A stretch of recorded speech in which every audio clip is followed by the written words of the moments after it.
Hello student, मेरे इस YouTube channel में आप सभी लोगों का स्वागत है। मैं अपने विद्यार्थियों की मांग पर वस्तुनिष्ठ प्रश्न प्रस्तुत करने जा रहा हूं।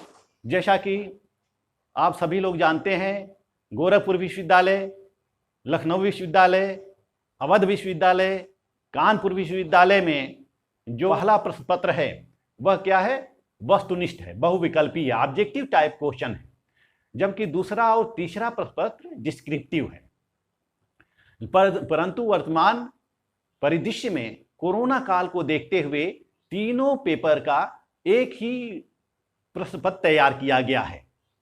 प्रथम प्रश्न पत्र, द्वितीय प्रश्न पत्र और तृतीय प्रश्न पत्र को मिलाकर एक प्रश्न पत्र तैयार किया गया है, जिसमें कि 100 क्वेश्चन होंगे। और जैसा कि गोरखपुर विश्वविद्यालय, अवध विश्वविद्यालय में लोक प्रशासन और अंतरराष्ट्रीय संबंध और राजनीतिक विचारधाराएं, इन तीनों को मिलाकर एक प्रश्न पत्र तैयार कर दिया गया है और इसी पैटर्न के आधार पर परीक्षा होगी।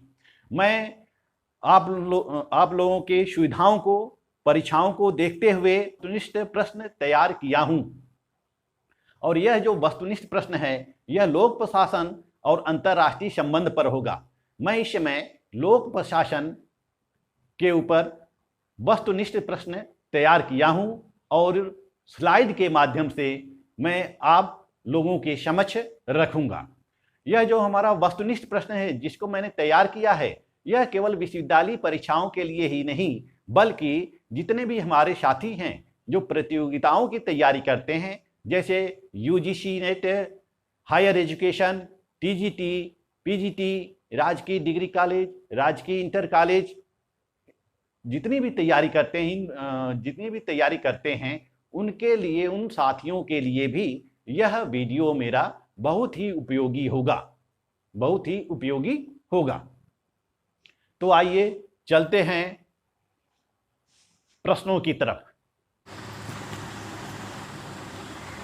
तो फ्रेंड्स, अब हम चलते हैं लोक प्रशासन भाग 2 की ओर। तो 51 नंबर का जो क्वेश्चन है, लोक प्रशासन कला से अधिक है, यह एक दर्शन है, प्रोफेसर डिमार्क ने कहा है। प्रोफेसर डिमार्क। लोक प्रशासन के विकास का प्रथम चरण। 51 नंबर का क्वेश्चन है जो कि इस वीडियो का दूसरा क्वेश्चन है। लोक प्रशासन के विकास का प्रथम चरण है 1827 से 1926। 1827 से 1926 लोक प्रशासन के विकास का प्रथम चरण है। लोक प्रशासन के प्रथम चरण की क्या विशेषता है? तो प्रशासन और राजनीति में अलगाव लोक प्रशासन के प्रथम चरण की विशेषता है। ये 53 नंबर का क्वेश्चन था। 54 नंबर के क्वेश्चन पे चलते हैं। 54 नंबर का जो क्वेश्चन है, लोक प्रशासन के विकास का द्वितीय चरण है 1927 से 1937। यानी कि लोक प्रशासन के विकास का द्वितीय चरण 1927 से 1937 को माना जाता है। 55 नंबर का क्वेश्चन देख लेते हैं। लोक प्रशासन के विकास का तृतीय चरण है 1938 से 1947। 1938 से 1947 को लोक प्रशासन के विकास का तृतीय चरण के रूप में माना गया है। The functions of the executive, कार्यपालिका के कार्य, किसकी पुस्तक है? तो ये चेस्टर बर्नार्ड की पुस्तक है, चेस्टर बर्नार्ड की। अब हम नेक्स्ट क्वेश्चन की ओर चलते हैं और नेक्स्ट क्वेश्चन जो है वो है 57 नंबर का क्वेश्चन। लोक प्रशासन का अध्ययन चुनौतियों और आलोचनाओं से भरा है, किस काल की विशेषता है? तृतीय चरण और 1938 से 1947 की काल की विशेषता है। 58 नंबर का जो क्वेश्चन है, लोक प्रशासन के सिद्धांतों को किंवदंतियों की संज्ञा किसने दी है? हर्बर्ट ए साइमन ने अपनी पुस्तक एडमिनिस्ट्रेटिव बिहेवियर में दी है। हर्बर्ट ए साइमन ने। नेक्स्ट क्वेश्चन जो है वो है 59 नंबर का क्वेश्चन।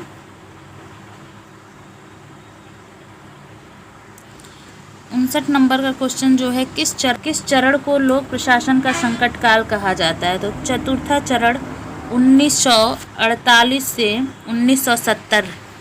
1948 से 1970 को चतुर्थ चरण कहा जाता है और इसी काल को लोक प्रशासन का संकट काल कहा जाता है। 60 नंबर का जो क्वेश्चन है, लोक प्रशासन का पंचम चरण माना जाता है, यानी लोक प्रशासन के पंचम चरण कब से कब तक माना जाता है? तो 1971 से अब तक। भारत में लोक प्रशासन सर्वप्रथम किस विश्वविद्यालय में पढ़ाया गया? भारत में लोक प्रशासन सर्वप्रथम किस विश्वविद्यालय में पढ़ाया गया? तो ये लखनऊ विश्वविद्यालय में पढ़ाया गया। उसके बाद से 62 नंबर का जो क्वेश्चन है, किस विश्वविद्यालय में लोक प्रशासन विज्ञान के लिए स्वायत्त विभाग की स्थापना की गई? तो नागपुर विश्वविद्यालय में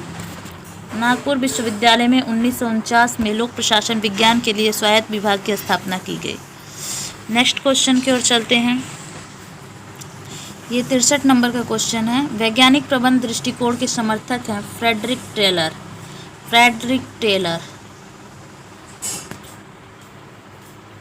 64 नंबर का जो क्वेश्चन है, व्यवस्था दृष्टिकोण के पहले प्रतिपादक हैं वॉन वर्टेनलफी।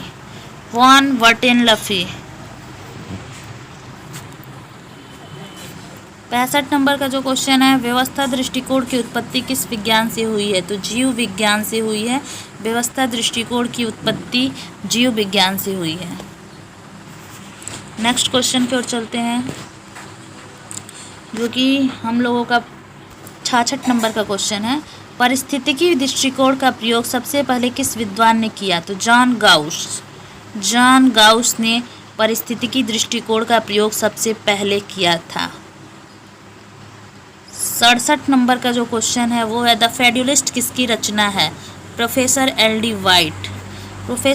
वाइट की रचना है द फेड्यूलिस्ट।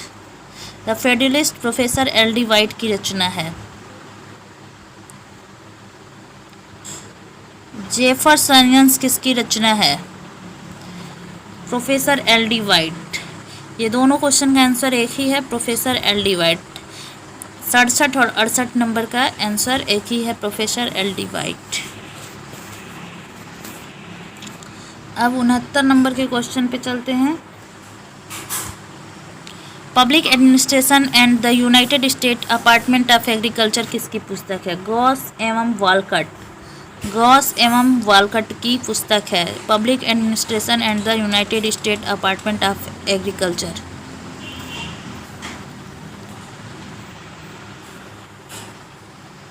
लोक प्रशासन के व्यवहारवादी विचारक हैं, मतलब कि लोक प्रशासन के व्यवहारवादी विचारक कौन कौन हैं?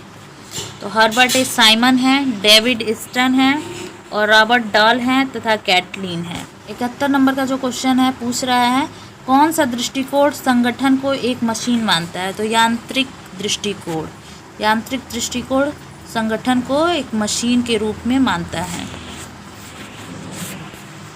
जनरल एंड इंडस्ट्रियल एडमिनिस्ट्रेशन किसकी पुस्तक है? तो ये हेनरी फ्योल की पुस्तक है, हेनरी फ्योल ने संगठन के कितने सिद्धांतों का उल्लेख किया है? तो ये 14 सिद्धांतों का उल्लेख किया है। इन्होंने 14 सिद्धांतों का उल्लेख किया है।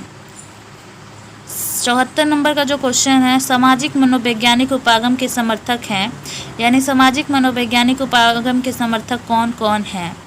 तो एल्टन मेयो, डगलस मैकग्रेगर एवं अब्राहम मास्लो।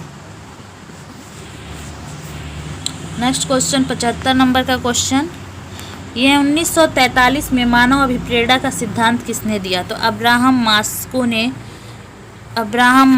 ने 1943 में मानव अभिप्रेरणा का सिद्धांत दिया। पोस्ट कार्ब 76 नंबर का क्वेश्चन, पोस्ट कार्ब शब्द लूथर गुली की किस पुस्तक से लिया गया है? द एलिमेंट्स ऑफ एडमिनिस्ट्रेशन पुस्तक से लिया गया है। क्रीड़ा उपागम के प्रतिपादक हैं वॉन न्यूमैन तथा मॉर्गनस्टाइन। क्रीड़ा उपागम के प्रतिपादक कौन है? तो वॉन न्यूमैन तथा मॉर्गनस्टाइन। 78 नंबर के क्वेश्चन की ओर चलते हैं। इसमें दिया है पारिस्थितिकी उपागम के प्रतिपादक हैं फ्रेड डब्ल्यू रिग्स।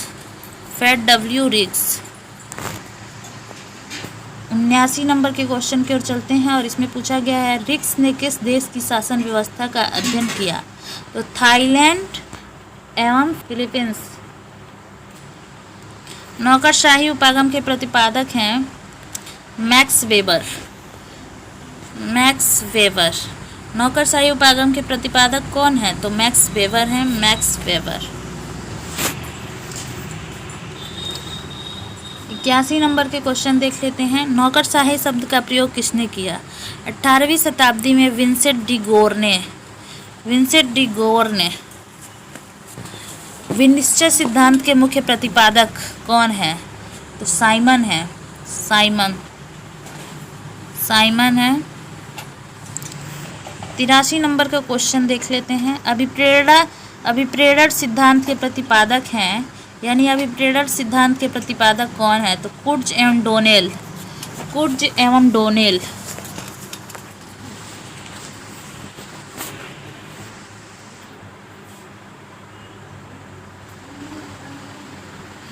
प्रिज्मिया समाज की अवधारणा किसने दी है? तो रिक्स ने दी है, रिक्स महोदय ने दी है प्रिज्मिया समाज की अवधारणा।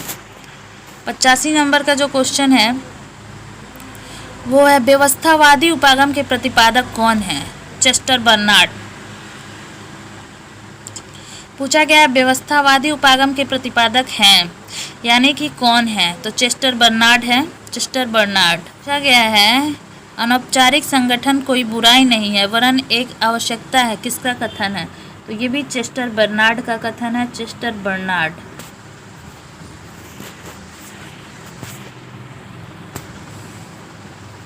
एक्स और वाई सिद्धांत किससे संबंधित है? Douglas McGregor.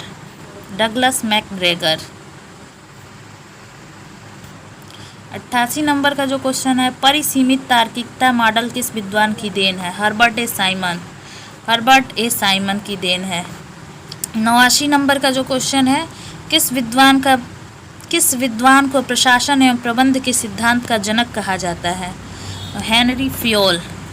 हेनरी फ्योल महोदय को प्रशासन एवं प्रबंध के सिद्धांत का जनक कहा जाता है। वर्तमान समय में लोक प्रशासन का अर्थ राजनीतिक सिद्धांत भी है, किसका कथन है? John M Gaus. वर्तमान समय में लोक प्रशासन का अर्थ राजनीतिक सिद्धांत भी है। 90 नंबर का क्वेश्चन है, इसमें पूछ रहा है कि किसका कथन है? तो जॉन एम गाउस महोदय का कथन है।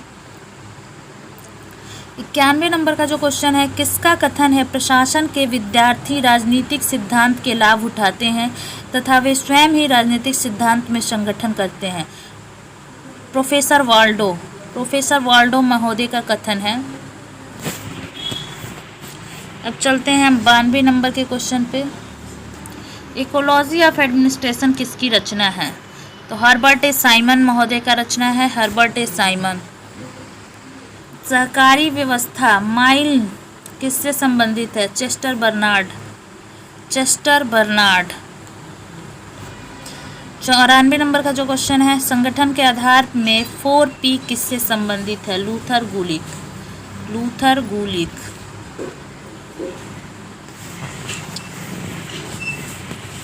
पदोसोपान किस अंग्रेजी शब्द से लिया गया है? हायरार्की। पदसोपान किस अंग्रेजी शब्द से लिया गया है? हायरार्की। हायरार्की का अर्थ होता है निम्नतर पर उच्चतर का शासन। हायरार्की का क्या अर्थ होता है? तो निम्नतम पर उच्चतर का शासन। 97 नंबर का जो क्वेश्चन है पदसोपान के मुख्य विद्वान कौन है? मूने तथा रैले।